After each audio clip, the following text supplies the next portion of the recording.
15 seconds. Guidance is internal. 10, 9. Ignition sequence start. Space Nuts. 5, 4, 3, 2. 1, 2, 3, 4, 5, 5, 4, 3, 2, 1. Space Nuts. Astronauts report it feels good. Hello once again. Thank you for joining us on this, the Space Nuts podcast. It's all about space, astronomy and stuff, space science, you name it, we do it. And my name is Andrew Dunkley, by the way, your host. And joining me as always is Professor Fred Watson, Astronomer-at-Large. Hello, Fred. Hey, Andrew. How's it going? Pollen City round here. Pollen City. Yeah, it's that time of year again. It's the worst hay fever I've ever had. Oh, really? And yes, I don't think I've ever had it worse than I'm medicated to the eyeballs, but it's the eyeballs that are suffering the most because the drops just don't do the trick. Yep. I mean, I love the change of season. I prefer the warmer weather, but yeah, it comes with a price. But we're right in the midst of it. But the reason is because we've had drought-breaking rains, and I know it's not official yet, but the drought is basically over in this part of the world. And we have got crops as far as the eye can see, way down south, all the way to the Hunter coast and right up in the northwest of the state around places like Walgett and Burke. There's just mega crops. The farms are just brimming with crops. It looks fantastic, and the canola's blooming. So you've got these sort of green patches with these yellow squares in the middle of them. They look fantastic. It really looks pretty. But the pollen, good grief! You can look out over the horizon, and it looks like a fog, but it's not. It's that nasty pollen stuff that gets into your system. But I think most people are pretty happy with the situation at the moment, and the dam's filling up. So we're all good. What about your part of the world, Fred? It's not like that. I traditionally suffer from hay fever as well, but so far it's just been the odd sneeze down here in Sydney.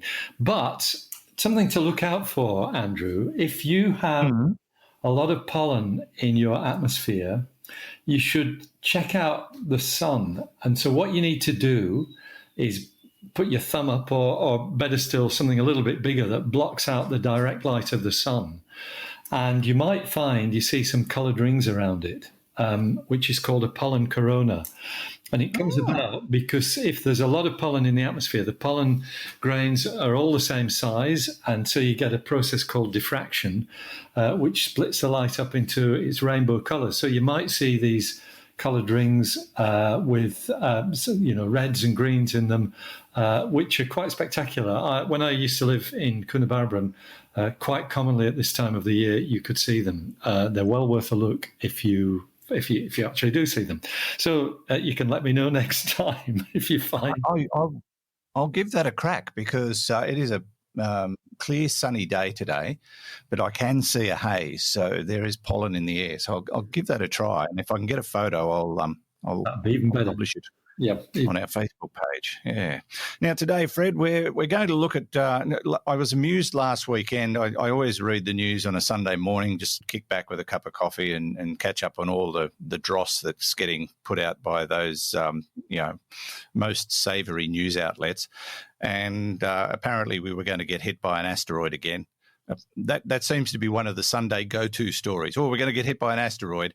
Although this turned into a rather interesting story because it probably isn't an asteroid. It could be a rocket. Yes. So we will look at that. And we've got a bit of audio to play for you today. A piece of music has been put together, and it's titled The Music of the Milky Way. So we're going to hear that today. And something a little bit different in the question department because surprisingly, we were a bit light on for questions. Didn't get any new audio questions and only, I think, one email with 3 questions on it. So we're going to go with that. And I'd like to say that this fellow works for the Jet Propulsion Lab in NASA or, for JAXA or one of I don't know where he comes from, but his name's Asley, and he's come up with 3 rather stunning questions that we're going to put to you, Fred, because, they're worth answering and they're worth discussing. So we don't often play favourites, but Ashley came to the party for us this week with 3 stunners, so we're going to knock them all over in this week's edition of Space Nuts. Now, Fred, fake news. We're going to get hit by a not asteroid. In fact, I don't even think we're going to get hit by it, but we might capture it. That's a possibility. That's certainly the kind of thing that has been raised before with such events as are now taking place. So what has happened here is that what was classified as an asteroid has been detected, I think, by the Pan-STARRS project, which is a telescope on a mountain called Haleakala in the island of Maui in the Hawaiian chain. Haleakala has a number of telescopes. It's not quite as high at 10,000 feet as Mauna Kea on the big island of Hawaii, which is over 14,000 feet, but still has absolutely stunning conditions for observation. And I'm pretty sure that's where this was picked up. So an asteroid in a very similar orbit to the Earth around the Sun, gets classified as an asteroid, given a name, 2020 SO. But what has now transpired is that a gentleman by the name of Paul, it's either Chodas or Kodas, Chodas, he is the director of the Near-Earth Asteroid section at the Jet Propulsion Laboratory, Center for Near-Earth Object Studies at NASA's Jet Propulsion Laboratory in Southern California, Pasadena, in fact. So Paul has, Dr. Chodas, let's give him his formal name, I hope I'm pronouncing it right, actually looked at the orbital dynamics of this object and finds that it is in an orbit that may reveal the fact that actually it's not a natural asteroid at all. It is the spent upper stage of a rocket, in fact, a Centaur upper stage, very commonly used during the 1960s, a rocket which was taking a spacecraft to the moon, not a spacecraft with a crew on board, but one of the Surveyor series of robotic spacecraft, in fact, Surveyor 2, which was on its way in 1966, but it didn't make it because there was a fault with one of the thrusters, I think when the Surveyor was coming down to the moon, and it actually crash-landed on the moon. Surveyors are well known to, people who are interested in our exploration of the moon, because Surveyor 3, which was successful and went the following year, 1967, was actually the one that was landed right beside by Apollo 12, so that the astronauts of Apollo 12 could pull bits off it and bring them back to see what a year and a half of exposure to the lunar climate did to things. So the Surveyor series were generally successful, but Surveyor 2 wasn't, and its upper rocket body would have basically gone into orbit around the sun. And that is what this scientist thinks has now been rediscovered. So, okay, now this is a bit unexpected because when it passed the moon, they basically thought, well, that's the end of that. We'll never see this thing again. And it may, and this has not been confirmed yet, has it? It's just a theory at this stage, but the numbers are starting to add up. But they didn't think it had come back. It's like the old cat, isn't it? Just keeps turning up. It keeps turning up, that's right. These things do. Once again, we're littering the solar system. So, yeah, okay. So why do they think it's this particular object? Well, it's basically an orbit that is really very nearly circular, very similar to the Earth's, in the same plane as the Earth's. There's no tilt. And that is the kind of smoking gun. And actually slow as well, 2,400 kilometers per hour, if my arithmetic done in my head is correct. That is 2/3 of a kilometer per second, which is very slow for an orbiting object. And what will confirm it, Andrew, is what the effect of solar radiation is on it, because this is the Centaur is, I mean, it's an empty a tin can, really, an empty large one. That's how it's been described in the popular press, as an empty tin can. Yeah. David Bowie would be thrilled. It would, that's right. 8 meters long, 3 meters in diameter. And so it's very light. And that means that the sun's radiation could have an effect on it, could sort of push it into an orbit that is what we say perturbed by non-gravitational forces. In other words, its orbit could be changing because of the radiation of the sun. And that would probably be the clincher. The thinking is that it's going to go into orbit around the Earth, but that orbit will be unstable. It will probably spend 4 months or so circling the Earth from about the middle of next month, mid-November, and then will be ejected back into its own orbit around the sun. And, that might be the last we see of it. A really interesting piece of detective work on the part of scientists whose day-to-day job is actually looking at these things. Yes, indeed. And the fact that it's sort of been doing this for 54 years. Yeah, that's right. It's been sort of gallivanting around. And is it possible that it's been around Earth before and we haven't noticed, or is this maybe its first comeback? Yeah, I think that's right. I think there's a possibility that it may once have, in the past have been in orbit around the Earth. But it's now, because we've got these really powerful near-Earth asteroid searching telescopes, that we find these things. And you can bet your life that when the Vera C. Rubin telescope comes on stream, I think next year, which is an 8.4 meter telescope, which will survey the entire sky every week, we'll find a lot more of this kind of thing. Yeah, unfortunately, there is a lot of garbage out there that we've just sort of left. Yeah, I think in the modern age we're starting to pay a bit more attention to it and make things more retrievable and salvageable. But 50 years of not doing that has created all sorts of junk. Do we know what Surveyor 2 was supposed to achieve?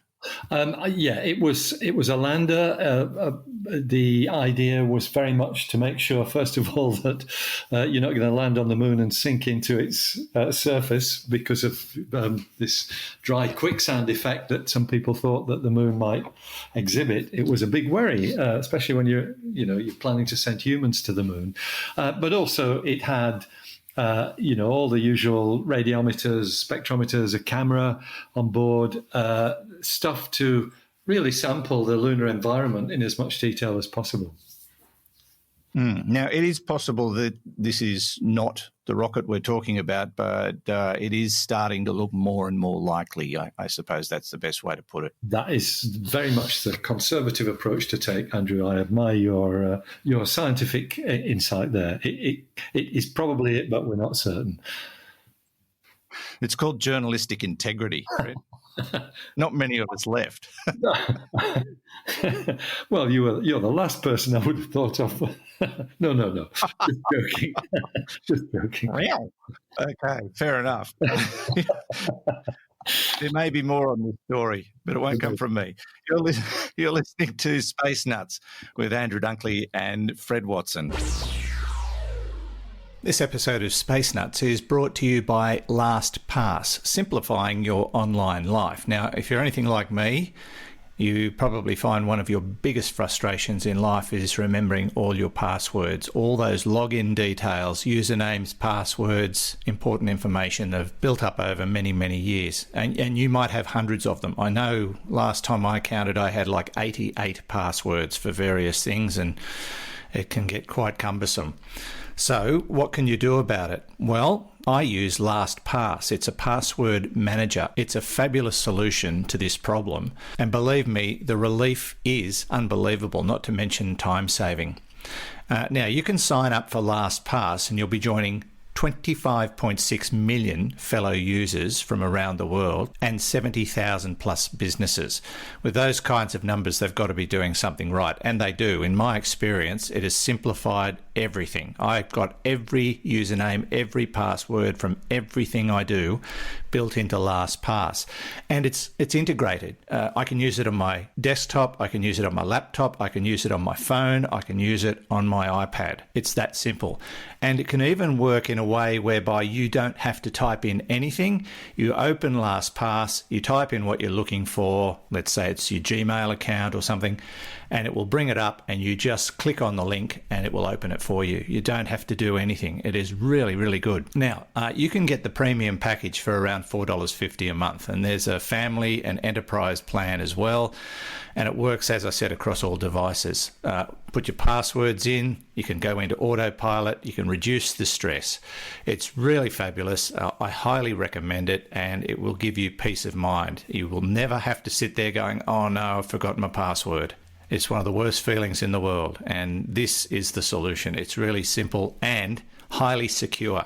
I mean, it is very safe. All you have to remember is a master password, one password, so that you don't have to remember any of the others. So check it out. Go to spacenutspodcast.com/LastPass and help support the show.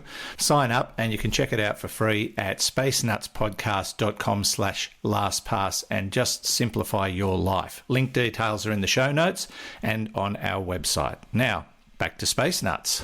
Space Nuts. Now, don't forget, if you are a social media user, you can find Space Nuts on most social media platforms. There's a presence on Pinterest, as far as I'm aware, certainly on Twitter, definitely on Facebook.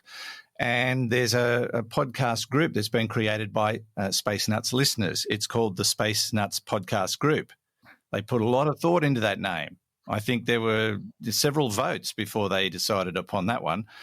It's where Space Nuts listeners can get together and talk to each other. Quite often questions get posed and answers are very liberal in the way they're furnished. People love talking to each other about these things, whatever the topic might be. So check it out if you haven't joined the Space Nuts podcast group yet.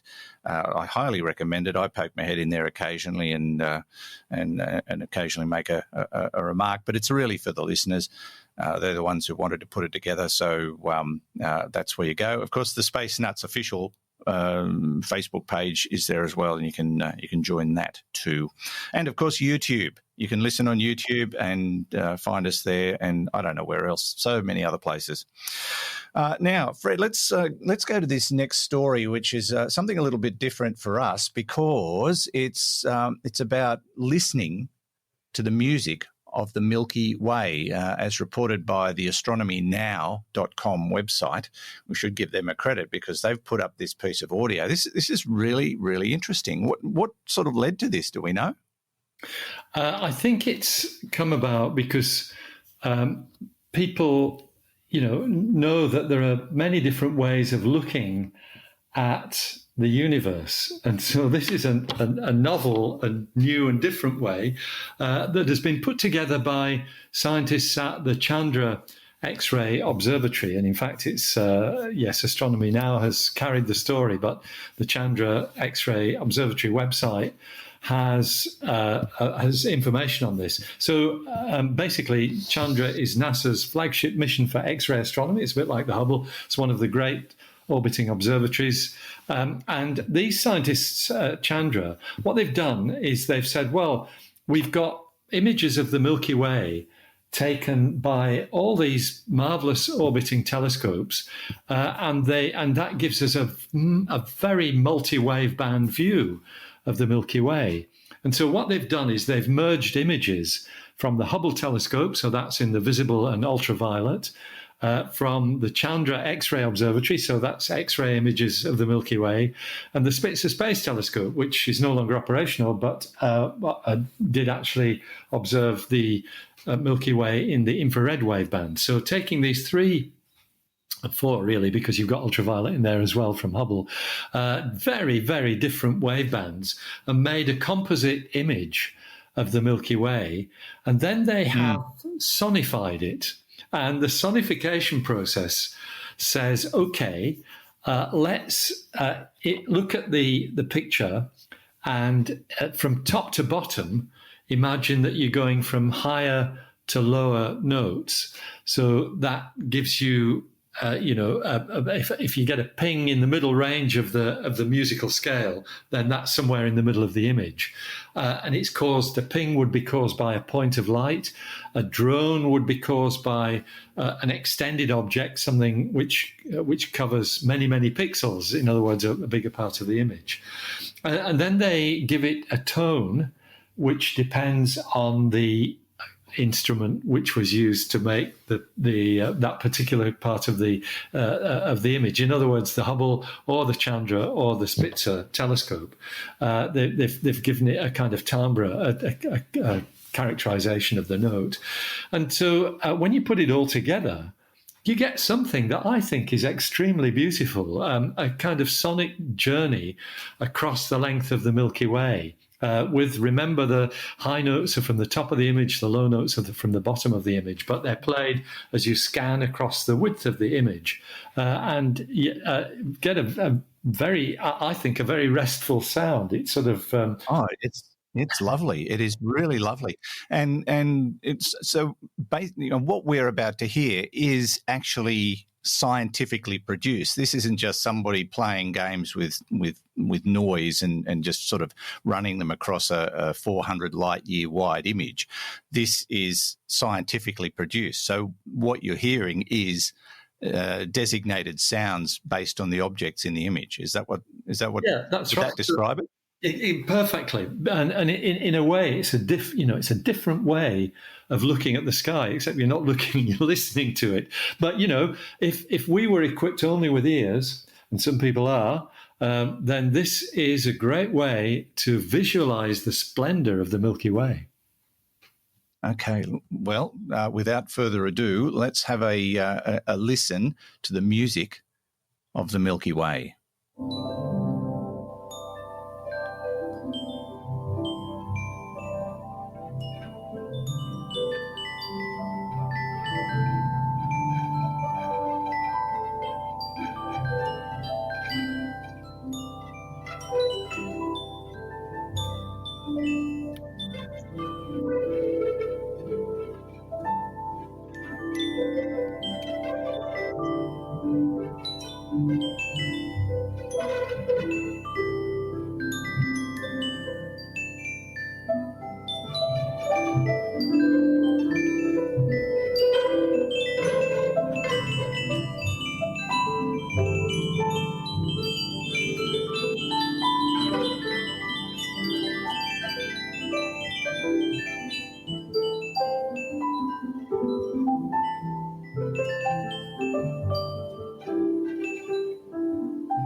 It's absolutely lovely, isn't it? And to think that that compilation is based on the visual overlapping of several observations and put together to create that sound. One of the sounds you heard, and I don't know which one it was, but I'm guessing it was one of the big ones, was Sagittarius A star, That's right. which we've talked about many times.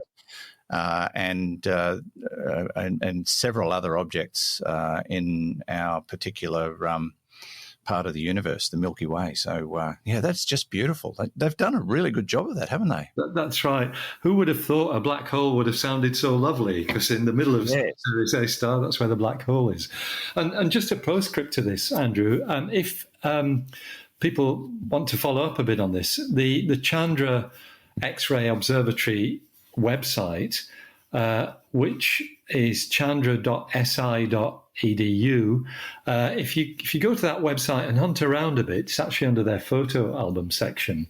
You can find the sonification. You'll find exactly what we've just been playing, but you can also find the individual tracks that come from each of these different telescopes. So You can find the Chandra track, the Hubble track, and I think the Spitzer track as well. You can listen to them independently.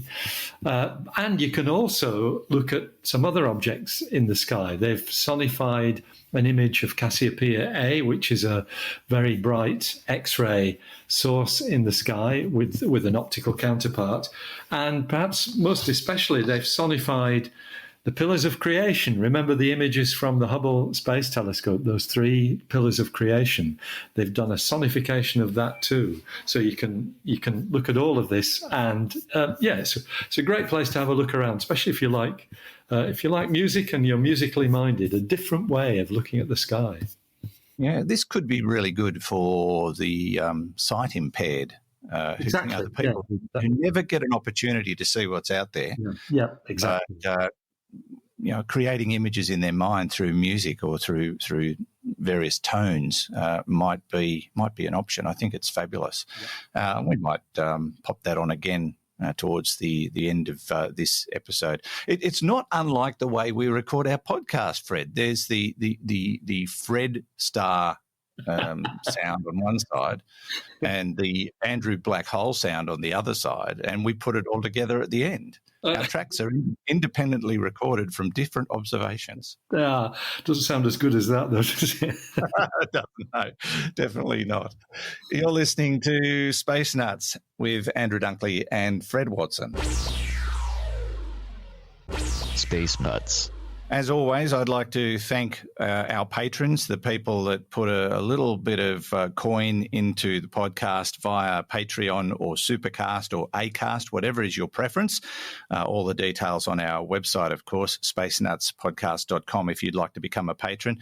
And if you are a patron, keep an eye out for new material. It should be up very, very soon, if not already.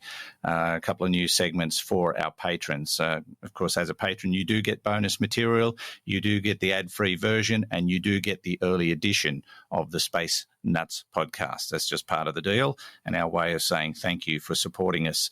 Every dollar counts, and it keeps us sort of hooning along in space, as we like to do. Now, Fred, question time, and we have 3 questions to tackle today. 2 are pretty serious topics. One's just a bit tongue-in-cheek, but it should be fun.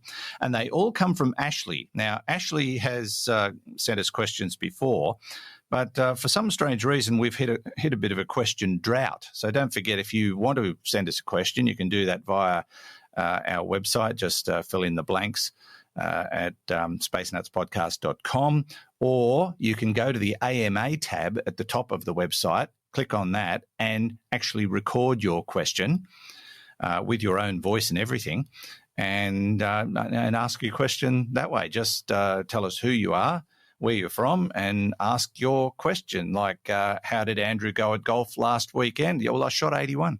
It was pretty good, yeah. Was that 81 light years? 81, well, wish I could hit it that far.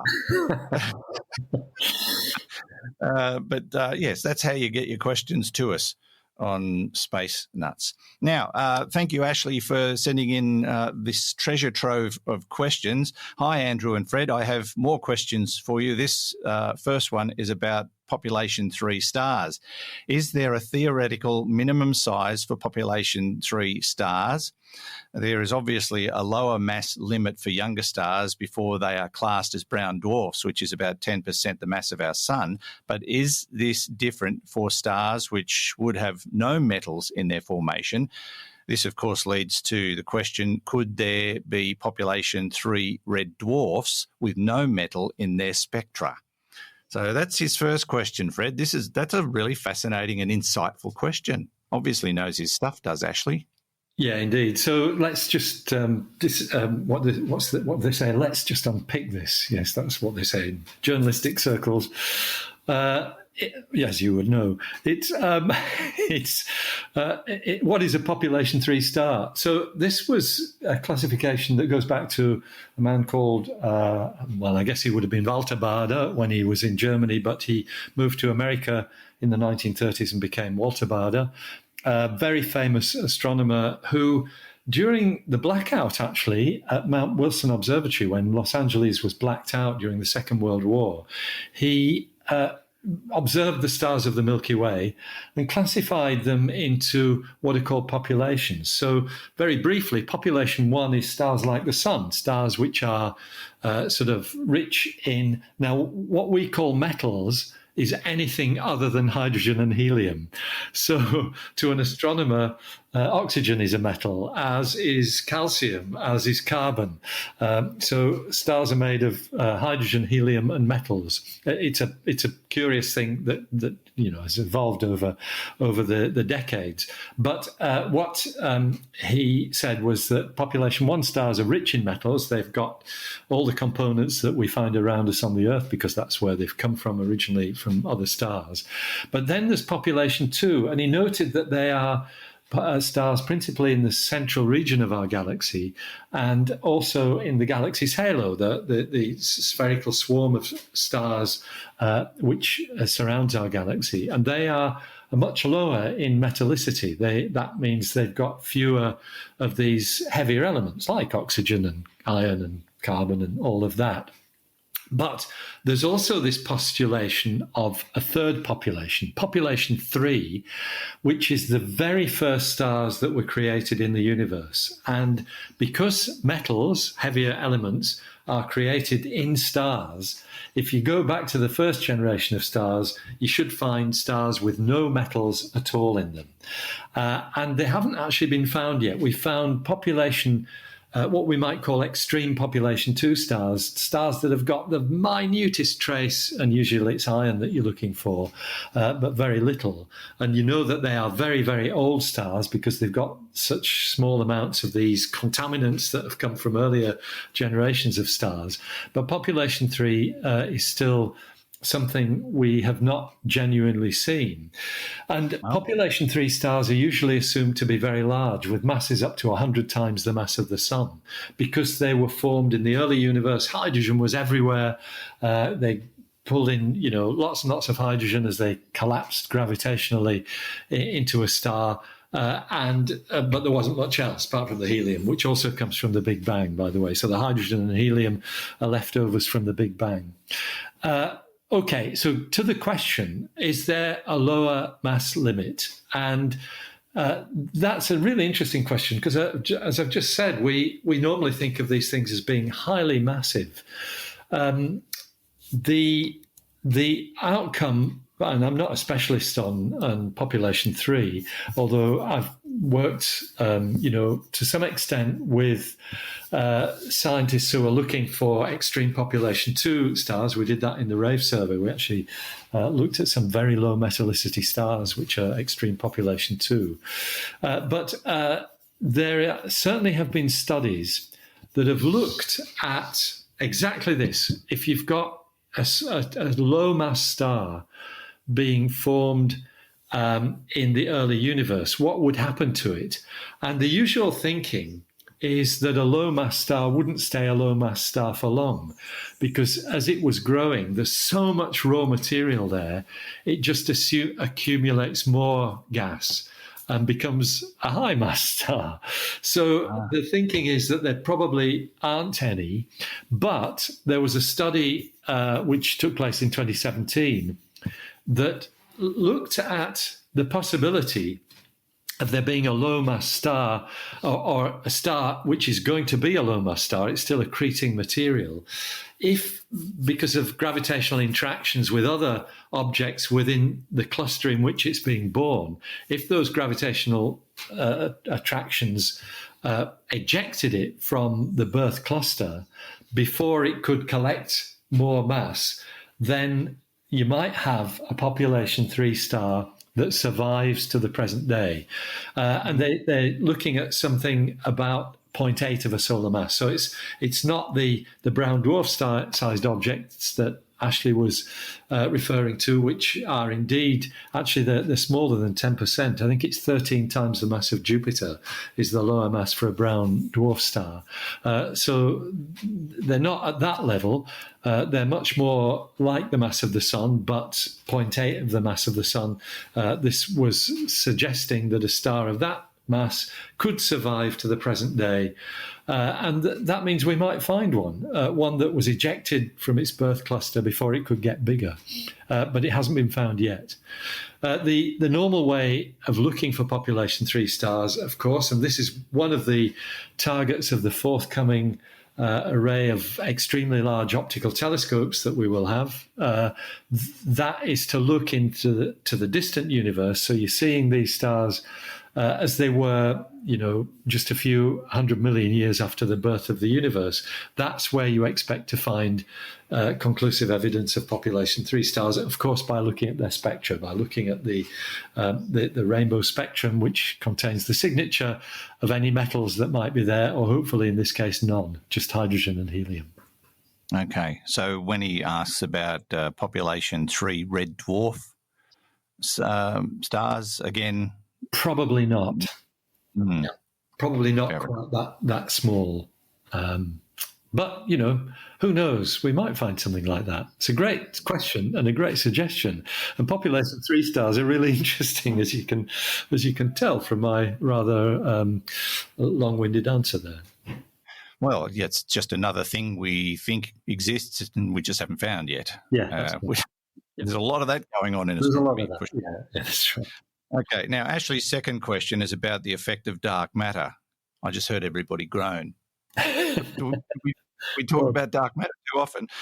We noticed dark matter's effect on the motion of stars in the galaxy on the large scale. Could we expect to find a similar effect on a smaller scale, like the orbits of the outer planets in our solar system?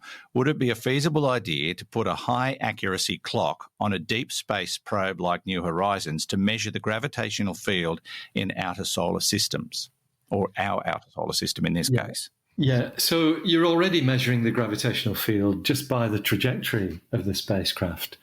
That actually tells you what gravity is experiencing as you watch its movements over time. And so it's being tracked very accurately.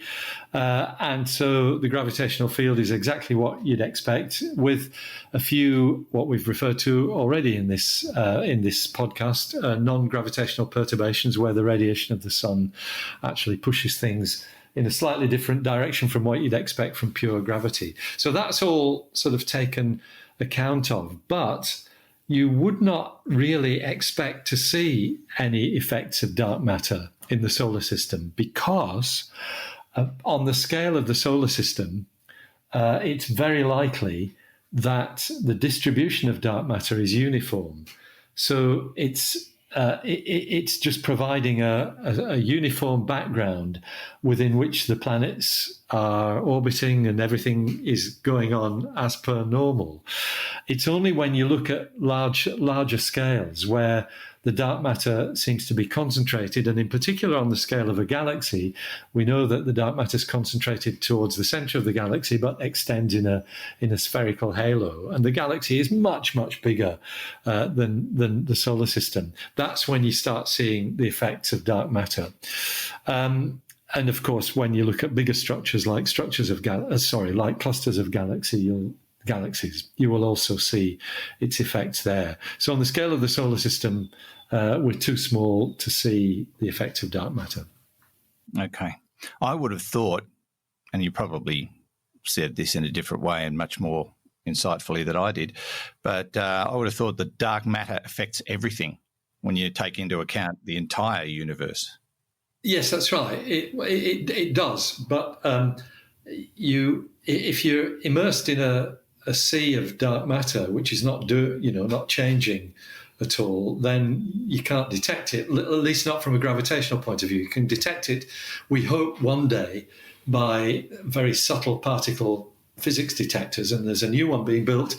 Here in Australia called actually in a mine, the Stowell Deep Mine. They're putting a dark matter detector in there to look for these rare interactions that dark matter might have with normal matter. That's our best bet for finding it, I think, rather than looking at the gravitational changes on a small scale. Mm-hmm. All right. Now let's get to the final question from our interrogator this week, Ashley. This one is more of a fun question to do with messaging extraterrestrial intelligence. If we take the premise that lots of technologically advanced civilizations exist in each galaxy, but they are separated too far in space and time for a response, then we can ask the theoretical question of the aliens, i.e. ourselves, what would you like to know that we can tell you? So flipping the question, so we're the receiver, what would you, both Andrew and Fred, like the aliens to tell us? A quick example of such a thing, we transmit a picture of the Andromeda Galaxy to the Andromeda Galaxy, notwithstanding the link budget issue. As the signal passes through the galaxy and various civilizations detect it, knowing that we are long gone, they decode the signal and see the completely useless but interesting information of what their galaxy looked like 2 million years ago from the Milky Way. Flipping that same logic, we detect the signal from Andromeda, and the information it contains is 2.5 million years old, a picture of our galaxy from their perspective. So, what's Ashley actually asking us to answer on this one? He's asking us what we would like to tell aliens. Is that it? No, what we want the aliens to tell us. Oh, okay.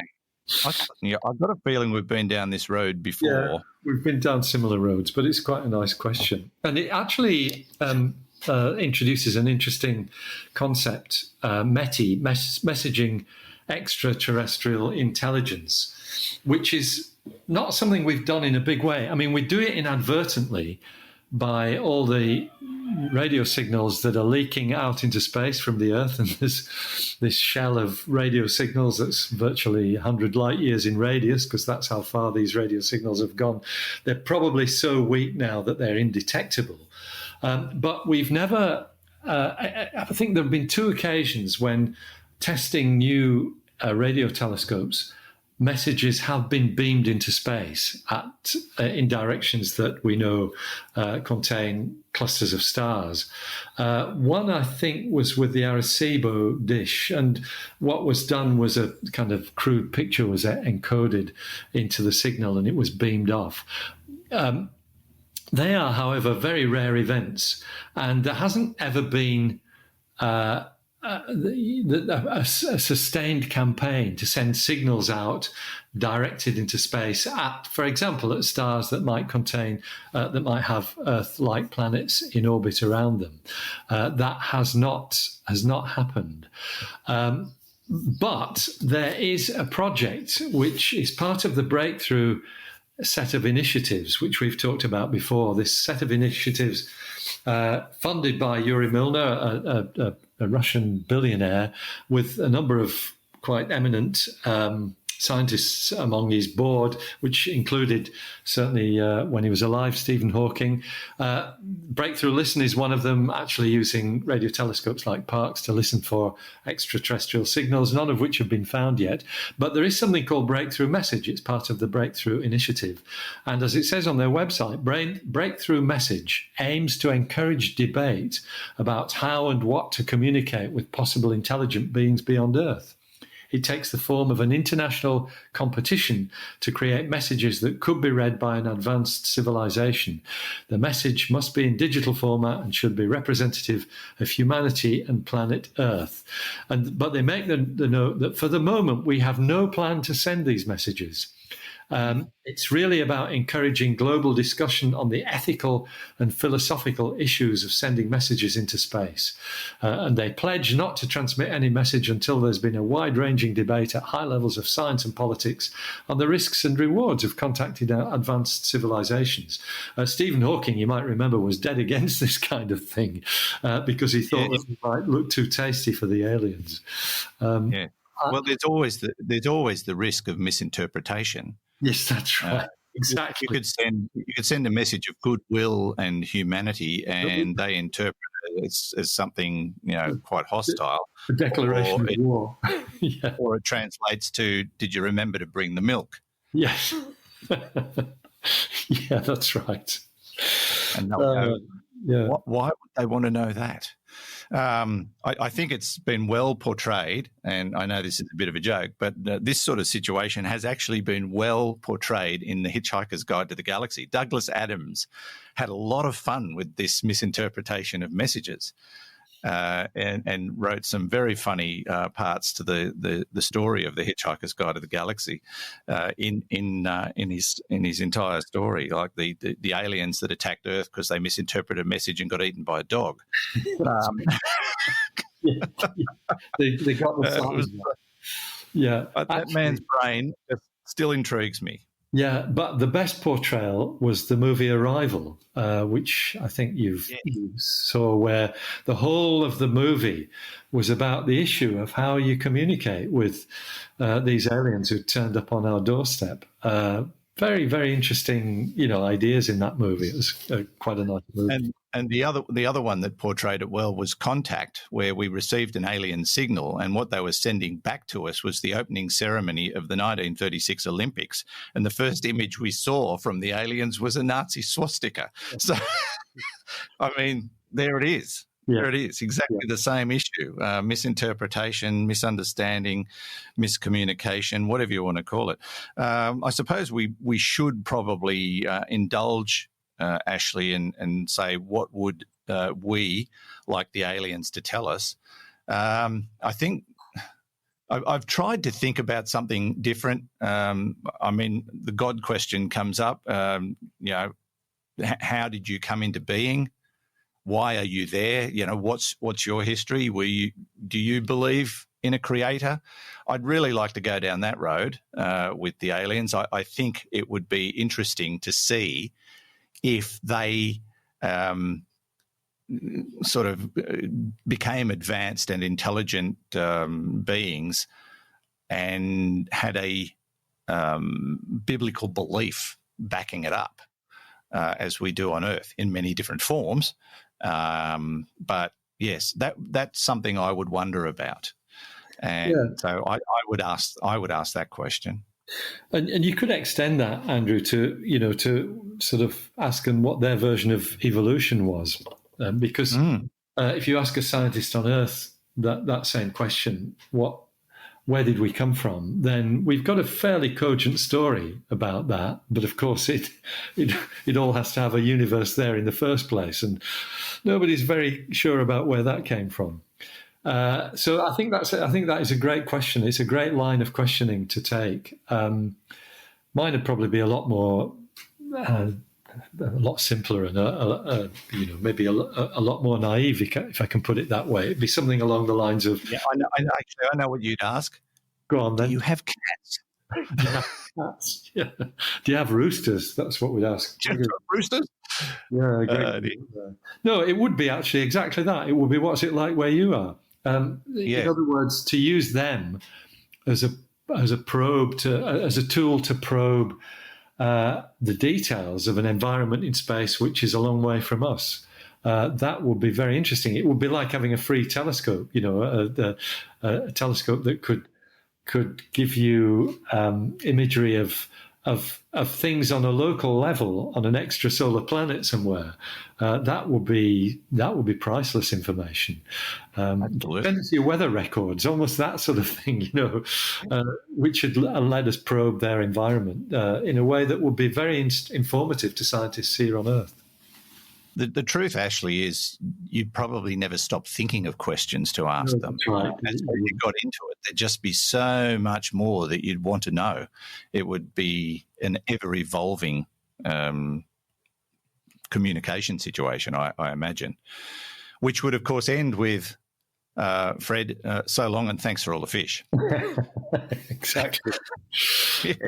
Yep. No, but Ashley, thank you. You have been our guest interrogator this week, and some really, really interesting topics that you've brought to the platform this week, and we appreciate it. Thank you so much. We're going to have to wrap it up. Oh, by the way, yes, if you do want to ask a question, as I mentioned before, you can do that on our website. Go to the AMA tab to record your question, or you can do it the old-fashioned way by sending us an email. All available on our website, spacenutspodcast.com.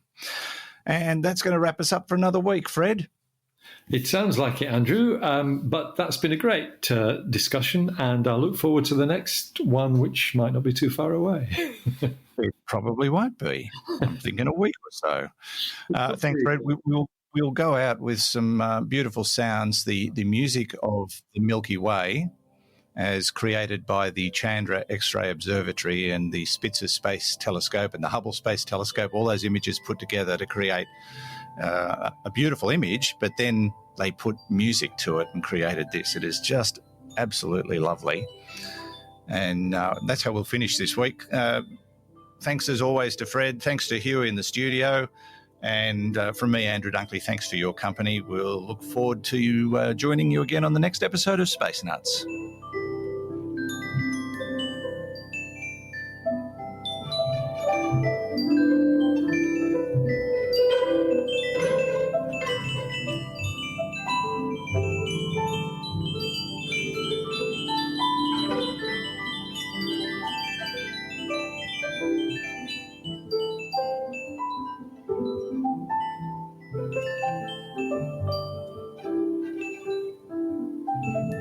Space Nuts. You've been listening to the Space Nuts podcast. Mission complete, Houston. Available at Apple Podcasts, Google Podcasts, Spotify, iHeartRadio, or your favorite podcast player. You can also stream on demand at Bytes.com. This has been another quality podcast production from Bytes.com.